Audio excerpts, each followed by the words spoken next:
at maaakit sa ibang mga kampo, maaga Yan. pa lang, nag-establish din siya ng kanyang leadership. So, kung totoo yung tinatawag nila o ina-identify nilang DDS, yung Yan. mga very dedicated na support ni VP Inday among the electorate. Block, hindi ko sinasabing opposition dahil hindi ko maintindihan kung sino opposition ngayon dito sa bansang ito. Tama. Sabi po ng ilan nating mga kababayan ay hindi kaya matakot na Takot yung ka ibang na. congressmen Matakot ka na. na kalabanin siya at wag na lang bumoto in favor sa impeachment dahil baka balikan sila ng presumptive frontrunner ngayon Tanyo, sa parang 2028 election. Oh, ito na sinasabi natin. Kiniklaim niya na ho na elected siya. Kiniklaim niya ho ng public, inelect siya ng public ng kataong bayan at siya ngayon ay opisyalis na ng Maynila pero hindi ka naman nanalo. Yes. Magandang hapon muli sa ating mga kasama. Nandito na naman si Kuya Goods nagbabalik. At syempre, kung di ka pa nakasubscribe, subscribe na lang po at hit mo na rin yung bell para lagi kang updated sa ating mga video. Yung dalawang crocodile na nagsampa ng panibagong complaint kay Bibi Sara, nangangatog na, natatakot na ho. Na ma-back to you, dalawang crocs na nangangatog, nag-file bigla ng ika-4 na impeachment. Ang bibilis nyo, Ang bibilis nyo maksyon. Diyos ko po. Ito yung mga taong takot na, akala nila yung impeachment ay uusad pa rin. Mga unggoy. Wala hong 1/3 na makukuha ngayon. Magtanda-tanda kayo. Hindi na ho kakatigan yan ng mga ibang congressman dahil nangangatog na kayo. Tandaan nyo, yung 33% ni Bibi Sara, mas lalo hong umaangat sa panahon ngayon. Galingan nyo ang paninira, galingan nyo ang pagbanat para kung sakaling hindi makatakbo si Bibi Sara, ligtas kayo pero mali. Mali. Mali yung mga naiisip nyo eh. Pinagtatawa na lang kayo ng taong bayan kasi hindi na ho papansinin niyang impeachment na yan. Lahat ho yan mababasura. Na-technical na nga eh. February 6 ang sinasabi na pwede ka na mag-file.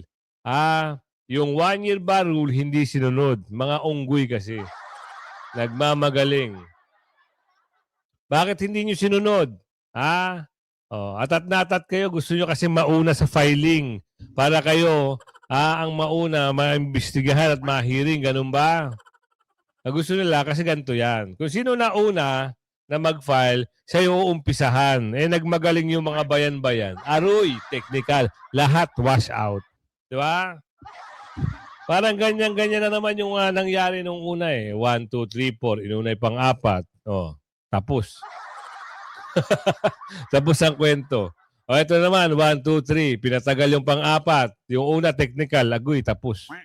Walang impeachment na naman sa taong 2026.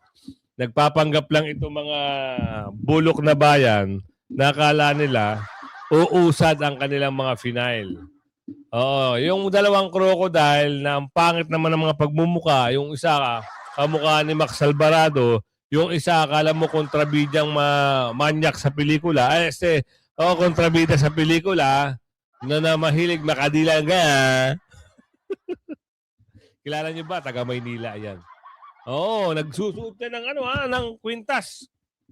Hindi natin alam kung kwintas na sinusuot niya ay bagay na bagay sa kanya. Palagay natin hindi, Palagay natin hindi ka ba nalulusaw dyan sa kwintas-kwintas mo dyan?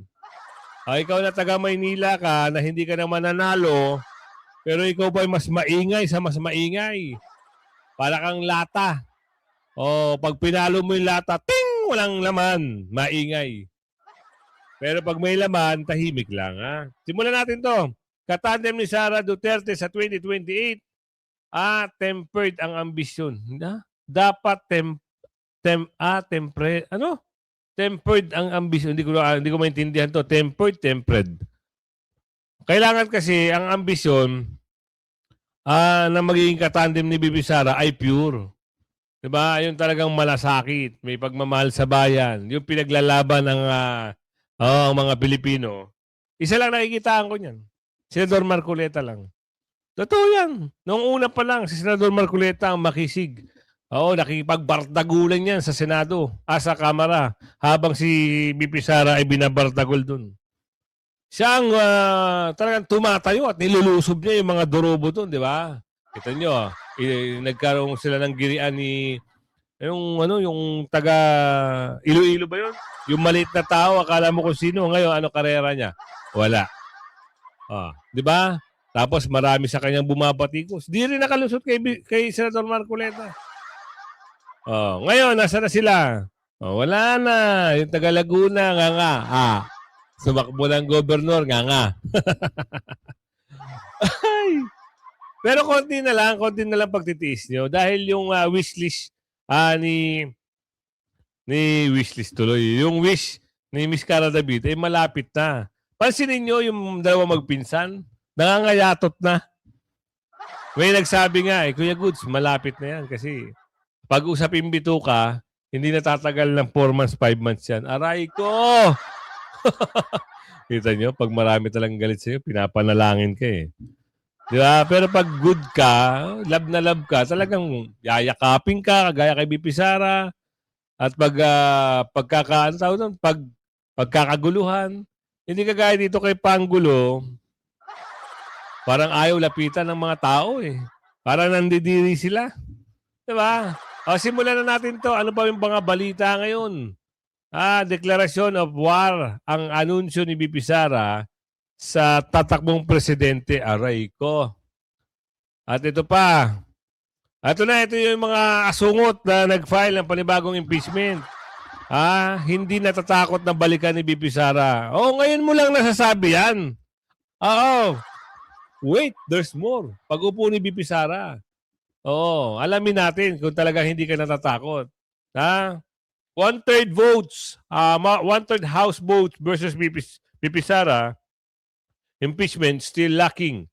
Kita nyo na. Makakakuha kaya ng 1/3 ito? Diyos ko po. Wala na yan.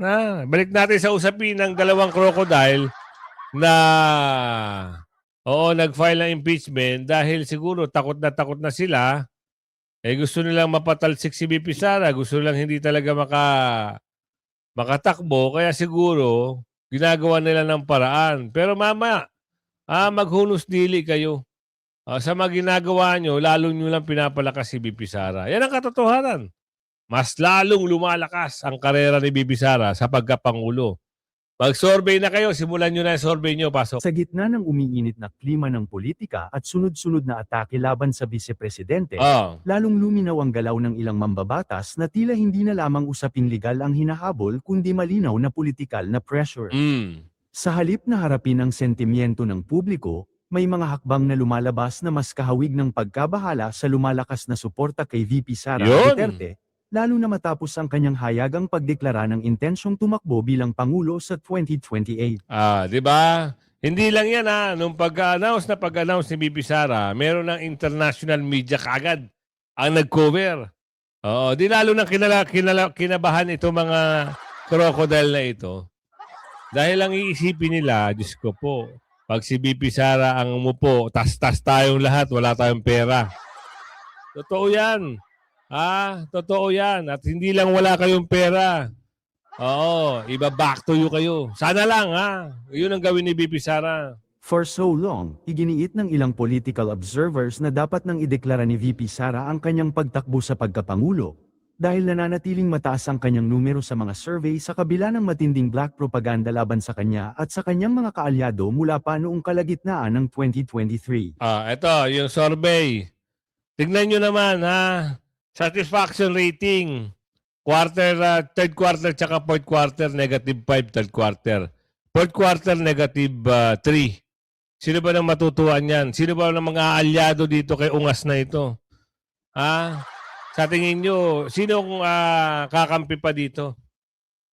Sa Pangulo na ito. Isipin nyo mabuti. Kung ito ang mag-i-endorso sa'yo, naku po. Nakita nyo yung mga pinupuntahan nitong mga mayor, lahat nababack to you. Bakit? Pumunta sa Maynila. At doon napangit ang imahe ng isang mayor doon. Hindi ko nababanggitin, Pumunta ng San Juan. Pinagtatawanan din yung mayor. Kasi po, sa comment section pinagtatawanan. Bakit? Dapat pag ganyan, iwas-iwas na. Halimbawa, pupunta, sabi mo, wala, meron kang travel abroad. Kung ikaw ay mayor, congressman, at lalapitan ka na itong na -3, -5 na to. Kasi pag nakikita ka ng taong bayan, nakadikit mo itong panggulo na ito, iisipin sa'yo, bata ka, tuta ka. Totoo nga naman. Pero pag sinabi mo na, hindi kita gustong makita tayo ng mga taong bayan na magkadikit tayo. Masisira lang ako. Dapat ganun. Umiwas na kayo. Tuloy! 3 taon na umanong sinusubukang ibinay si Inday Sara, subalit taliwas sa nangyari kay Jojo Binay na humina ang kandidatura dahil sa propaganda, nanatiling matatag at lalo pang lumakas ang suporta kay VP Sara. Yan, totoo Ayon yan. sa pananaw na ito, kung mas maagang ideklara ang intensyon Lalo sa na, ito ma-interrupt ko lang Sorry, brother. Lalo na pag ito nagsalita, yung babae na katabi ni VP Sara, hindi ko kilala yan eh. Lalo na pag yan nagsalita, sirang-sira ang amo niya. Masisira talaga, lalo na yung mga pronouncement. Hindi mo alam saan kanto pinupulot yung mga sinasabi. Di ba? Kung yan ang magiging tagapagsalita o under spokesperson, wag na lang. Masasayang lang talaga. Kung tatakbo, naku po. Baka balak din tumakbo nitong babae na to. Hindi natin alam hindi pa natin sigurado. Katandem ni VP Sara Duterte sa 2028 dapat tempered. Ano ito? Ano daw yun? Dapat Dapat yung tempered yung ambition. Hindi yung matetempt siya na na i-oust yung sarili niyang presidente para maka-take over siya. Yung hindi pinagdadasal yung na sumama yung kalusugan ng presidente. Medyo nakakatawa yun, pero it's always on our minds. Okay, number 1 yan. Number 2 is, hindi natin sana kukunin yung kandidato na tuloy. Nagpahayag na po ang pangalawang Pangulo na siya po ay tatakbo sa 2028. Ano po ang nakikita nyong advantage nito kasi meron pang at least mahigit 2 taon and disadvantage kung meron Yan, po pakinggan nyo maganda timing yan. na timing itong kanyang anunsyo po, attorney. Well, tingin ko marami ring mga factors yan Pero ang maganda dito sa kanyang maagang pag-announce ay makonsolidate niya yung kanyang support base. Hindi ito malalagas at maaakit sa ibang mga kampo. Maaga pa lang, nag-establish din siya ng kanyang leadership. So, kung totoo yung tinatawag nila o ina-identify nilang DDS, yung mga very dedicated na support ni VP Inday among the electorate, in-establish na niya yung kanyang leadership at makakagather yung kanyang support around her. Mahalaga, lalong-lalo na sa panahon na ito, na tuloy-tuloy ang mga tinatawag nating communications operations laban sa kanya. Na sa salita lamang, may mga lumalabas na akusasyon, sinisiraan siya through means of yung mga fake news na lumalabas online and as well as yung ibang mga statements na inuulit-ulit na nanggagaling sa mga opisyales ngunit wala namang katotohanan. So yung kanyang pag-rally ng support base niya at pag-consolidate niya nito, maaga rin na ma-establish yung kanyang force.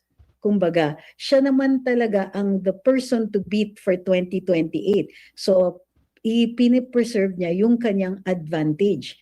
Natatakot na ang karamihan dun sa supposedly laki or napakalaki niyang following, sinisiguro lang niya rin na magagamit niya ito to further protect herself all the way to 2028. Opo, dito naman po kasi parang sa kasalukuyan meron ng 4 na impeachment complaint laban Yes. sa pangalawang Pangulo. Sakaling umusad po ito, or baka doon pa lang sa komite, baka may nakikita po ba kayong mga pagbabago at sakaling umusad ito after ng komite sa plenaryo? Alam natin numbers game ito. Ngayon na nagpahayag ang pangalawang Pangulo, meron bang epekto ito sa kaisipan at sa desisyon ng mga kongresista po na boboto rito? Tingin ko meron. Kasi pag maaga siya nagdeklara, ang maraming nagsasabi kasi na kaya siya nagdeklara ay para dahil nga na worried siya about the impeachment at maikakast niya ito, pamumukha niyang politika lang ang itong impeachment. But for me, if that is the strategy, medyo late na yan. Itong pag-declare niya ng kanyang leadership, dino-draw out niya yung support niya. Pag naging halos face-to-face na, maihaharap yung katotohanan doon sa mga kongresista o mga representante na boboto dito sa initial stage ng impeachment, baka sakaling ma-realize nila na hindi lang po rumor yung kanyang pagiging person to beat in 2028. Backed up ito by an enormous support. Kumbaga, Yan doon sa mga congressman na dati kayo ay pumirma, ngayon magtanda-tanda na kayo. Oo, kasi mamumblema kayo, kilala kayo. Yung listahan nandun sa may nakakahawak niyan kung sino-sino yung pumirma doon sa impeachment case ni BP Sara noong nakaraang taon. Ngayon, kung sasawsaw na naman kayo, dahil ba malaki ang budget, sumasawsaw kayo? O dahil ba gusto nyo talagang mamuno ang amo nyo para manakaw lahat ng sa kaban ng bayan? Huwag naman ganun. Diba? Dumaban kayo ng patas. Alam naman natin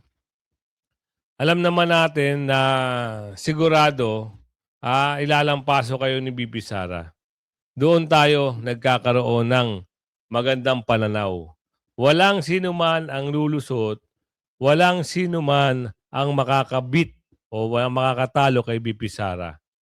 Talagang kangkungan ang aabutin. Kaya sinabi nga dito, declaration of anunsyo ni BP Sara sa tatakbong presidente. Kung sino man ang kakalaban kay BP Sara sa pagka-presidente, mag-isip kayo ng 1,000 times. Ibabalandra kayo ni BP Sara. At hindi kayo papausarin. 33% as of now. Pero may balita tayo, nagiging 50% na.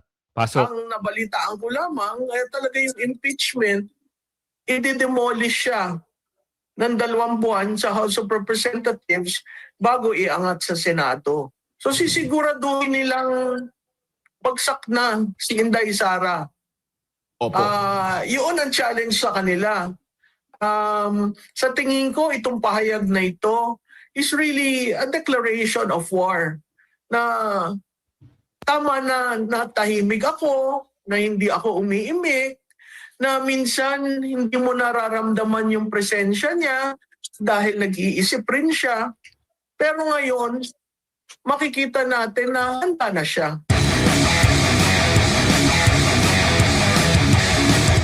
Prof, nasurpresa ho ba kayo dito sa naging anunsyo ng Vice Presidente na tatakbo bilang Pangulo sa darating na 2028 elections?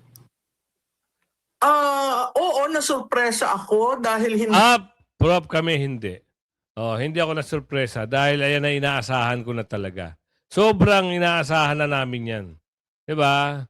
Sana nga, noong 2022 pa yan kaso nagpaubaya. At ngayon, ito na yung pagkakataon natin lahat.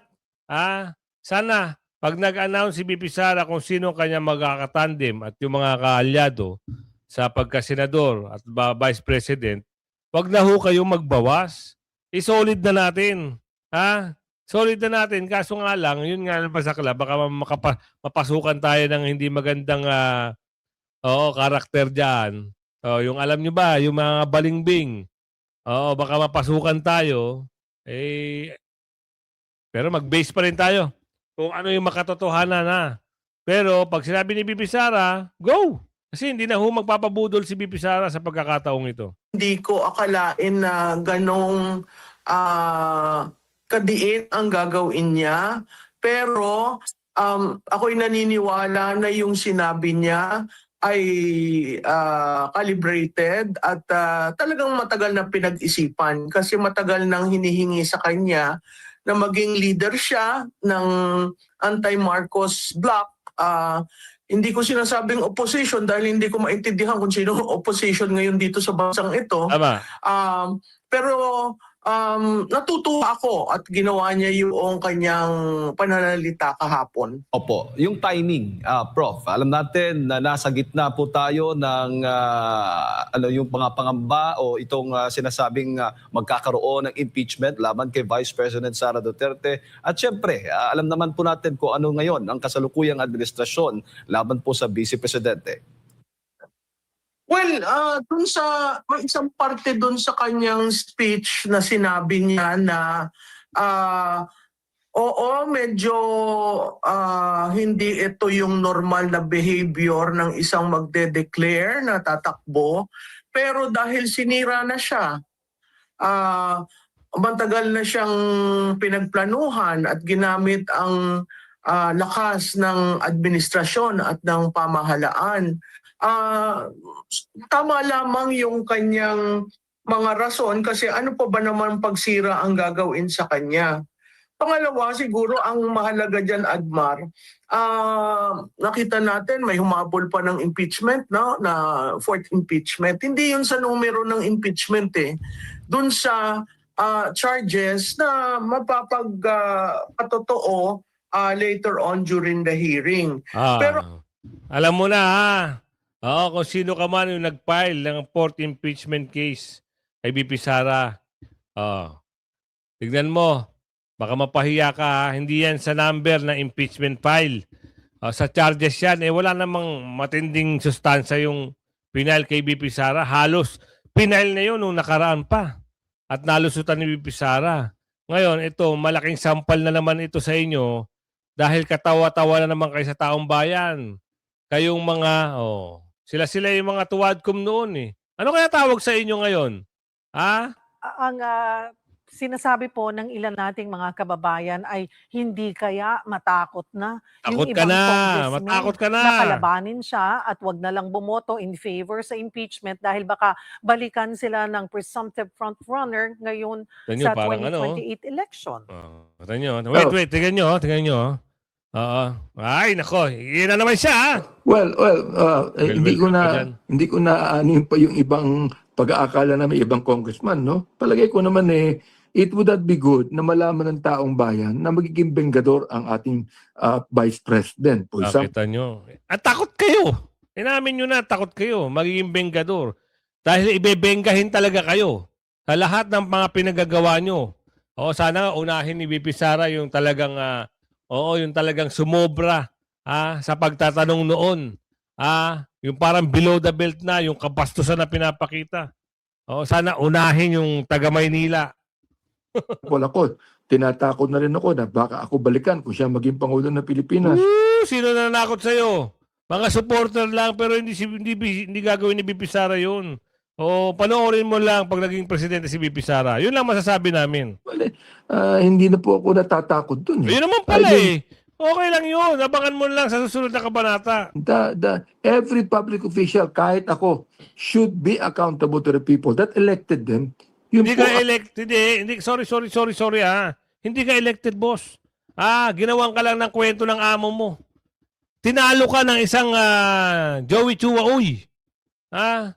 For your information, hindi ka nanalo. Hindi ka elected. Huwag kang magmamalaki, boss, na elected ka. Nakakahiya naman. Na elected ka? Wow! Ito na sinasabi natin. Kiniklaim niya na na elected siya.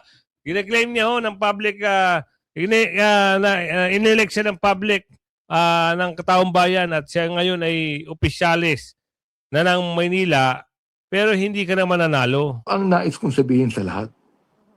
Pero kung amin na po natin na numbers game din itong impeachment, 1/3, Yes. Hindi ko kaya maapektuhan yung bilang na kailangan makuha para magkaroon po ng development or ma-push po itong impeachment, yung 1/3 ng votes? Maaari. Member din po ako ng Committee on Justice. At syempre, bilang endorser, ako na magpapaliwanag ng sufficiency in form and sufficiency in substance. No?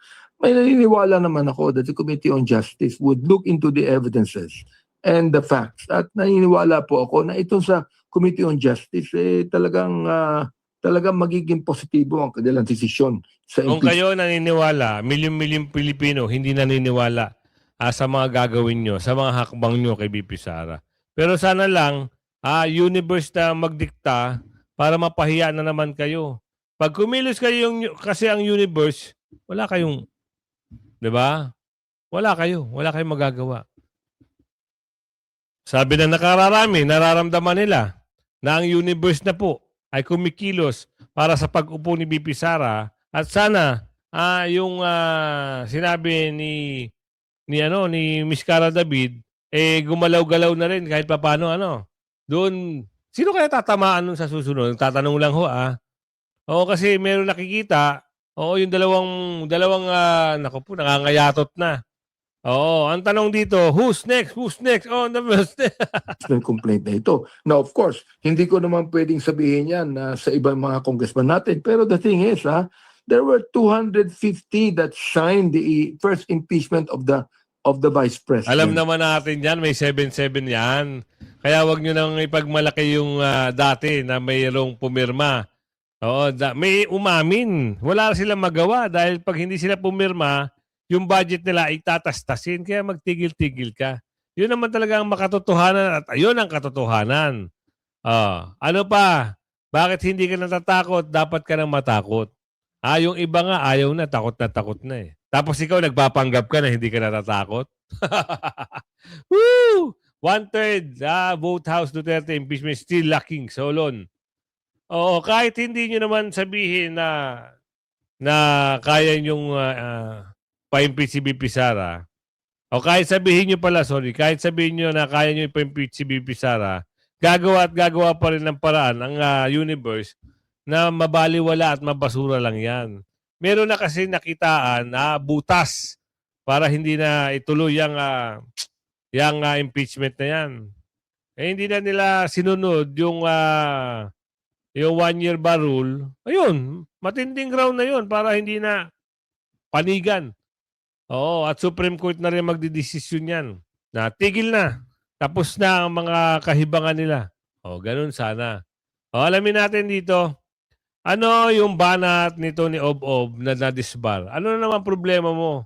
Bakit masyado kang maingay? Maingay ka pa sa amo mo eh. All over the country. Alam namin yon na talagang number 1 si BBM at number 2 si Levy. Kung sinungaling to yung aming huling data noon ay 18% si BBM, 11% lang si Levy. And si Isko naman ay 5% at si Sara ay anywhere from 3 to 4% lang. Kaya talagang ang tigas ng paninindigan na Sara noon na hindi siya tatakbo kasi alam niya wala siyang boto. Ngayon, as Vice President, siyempre, halos wala siyang gastos kasi ang gastos ay na Martin Romualdez at saka doon sa lakas at saka doon sa mga supporters ni BBM. Tumakbo siyang Vice President kasi nga ang plano niya, at least manalo man lang sa national position and then after that, Ito yung kasinungalingan. Diba? Kaya nadidisbar eh. Dahil daw nanalo si BP Sara dahil nakitandem kay BBM. Kwento mo yan eh. Oo, akala mo naman paniniwalaan ka namin. Nanalo ang amo mo dahil nakitandem kay BP Sara. Dahil nakiusap kay BP Sara. Itanong mo yan kay Manong Chabit nang mapahiya ka. Saka buti na lang hindi ka nanalo. Dahil kung nanalo ka, wala kang gagawin doon kundi magmura. Magsalita ng 80-80. Lahat ng mga tumatawag sa yung 80-80, pinagmumura mo. Meron tong video eh. Gigil na gigil, tinawag siyang 80-80. Aroy, agoy. Ubus na ang pera, nadisbar pa. Sabi ni Aling Ledesma, kaya next time, wag masyadong bida-bida. Wag masyadong magtatapang-tapangan, no? Kung wala ka naman sa posisyon, wag masyadong maghangad ng tapang at kumuha ng tapang dahil sa amo. Dahil pag upo ni BP Sara, hindi natin alam kung makakapagsalita ka pa ng ganyan.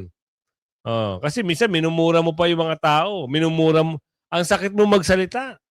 Oo, boss, amo manager. Kung makapagsalita ka kay BP Sara, hindi namin malunok. Oo, pero ikaw, nagagawa mo. Diyos, marimar naman. Kaya ang panalangin lang namin, sana pag upo ni BP Sara, kayo naman. Ano siya magplano sa pagka-presidente. In fact, alam naman namin noon na yan ang plano niya eh. Pero ngayon, sirang-sira na yung pangalan niya. Saan?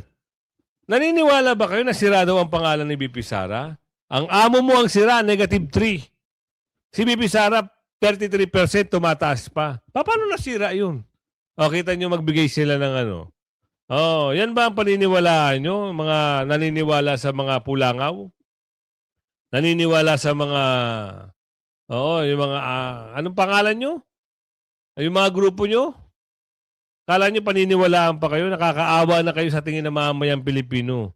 Dahil kahit anong gawin nyo, magsama-sama pa kayo, buuin nyo ang persa nyo, siraan nyo si BP Sara, pinagtatawanan na lang kayo.